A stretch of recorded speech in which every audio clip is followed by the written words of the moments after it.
یہ ارشاد فرمائے کہ کیا میت کو سرما لگایا جا سکتا ہے؟ نہیں، میت کے بالوں میں کنگا کرنا کیسا؟ نہیں کر سکتے، میت کے ناخن کاٹنے کی کیا اجازت ہے؟ نہیں، غسل میت دینے کا حکم کیا ہے؟ فرض کفایہ۔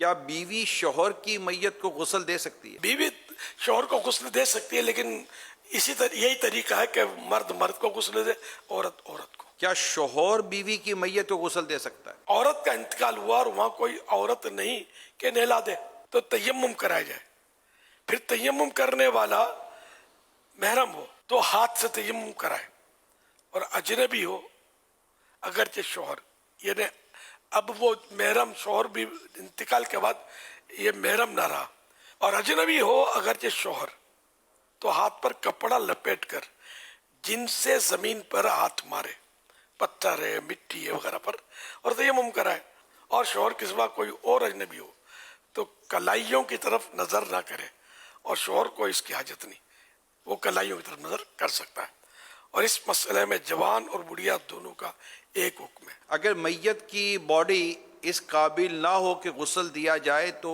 اب کیا کرنا چاہیے؟ یہ جیسے بعض اوقات ایکسیڈنٹ ایسا ہوتا ہے کہ وہ میت کی باڈی ٹوٹ پھوٹ جاتی ہے، تو اگر ایسی صورت ہے تو پھر اوپر سے پانی اس کو بہا دیا جائے۔ کیا کفن لٹھے کا ہونا ضروری ہے؟ لٹھا ہونا ضروری نہیں ہے، کفن میں ایسا ہے کہ اس کی دنیاوی طور پر جیسی کیفیت ہو نا، حالت جمعہ اور عید کے لیے جو کپڑا پہنتا نا، اس طرح کے کپڑے کا کفن ہونا یہ زیادہ اچھا ہے۔ یعنی معیار پھر اسی طرح کا ہونا چاہیے، کفن کا جو کپڑا ہے اس کا۔ جیسے یہ زندگی میں کپڑے پہنتا تھا، اب یہ کہ پینٹ شرٹ پہنتا تھا تو پینٹ شرٹ تو نہیں پہنیں گے، نہ کپڑا۔ یہ معیار۔ یہ بتائیے کہ شوہر بیوی کے جنازے کو دیکھ سکتا ہے؟ دیکھ بھی سکتا ہے، کندھا بھی دے سکتا ہے۔ کیا شوہر بیوی کو قبر میں اتار سکتا ہے؟ عورت کا جنازہ اتارنے والے محارم ہوں، یہ نہ ہو تو دیگر رشتے والے، یہ بھی نہ ہو تو پرہیزگار اجنبی کے اتارنے میں مضایقہ نہیں۔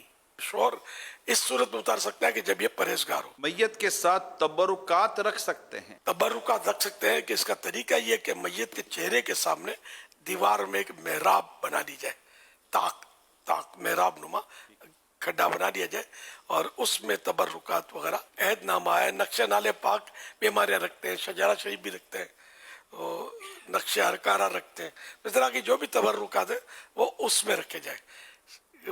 کپڑوں میں سینے میں رکھتے ہیں لوگ، تو یہ بہتر ہے کہ اس میں نہ رکھا جائے، کہ میت جب گلے گی سڑے گی تو پھر یہ کہ یہ ان لکھے ہوئے عہد نامے وغیرہ کا ادب کیسے ہوگا۔ جنازے کو کندھا دینے کا طریقہ ارشاد فرما دیں۔ سیدھے کندھے کی طرف، میت کا سیدھا کندھا ہو اور اٹھانے والا کا بھی سیدھا کندھا ہو، تو اس کو اپنے کندھے پر رکھے، سیدھے کندھے پر، اور 10 قدم چلے، پھر پیچھے میت کے سیدھے پاؤں والے حصے کو اپنے سیدھے کندھے پر لے کر 10 قدم چلے، پھر اوپر سے آ جائے اور میت کے الٹے کندھے کی طرف اپنے الٹے کندھے پر رکھ کر 10 قدم چلے، اس طرح پھر پیچھے ہٹ کر الٹے پاؤں کی طرف کندھے پر اٹھائے اور 10 قدم چلے، تو اس طرح 40 قدم یہ چلے گا۔ اور حدیث پاک میں کہ جو کسی مسلمان کے میت کو 40 قدم لے کے چلے تو اس کے 40 کبیرے گناہ معاف کیے جاتے ہیں، یہ مضمون حدیث پاک میں ہے۔ اور یہ بھی ایک حدیث پاک ہے کہ جو میت کے چاروں پایوں کو کندھا دے اس کی حتمی یعنی فائنل مغفرت کر دی جاتی ہے۔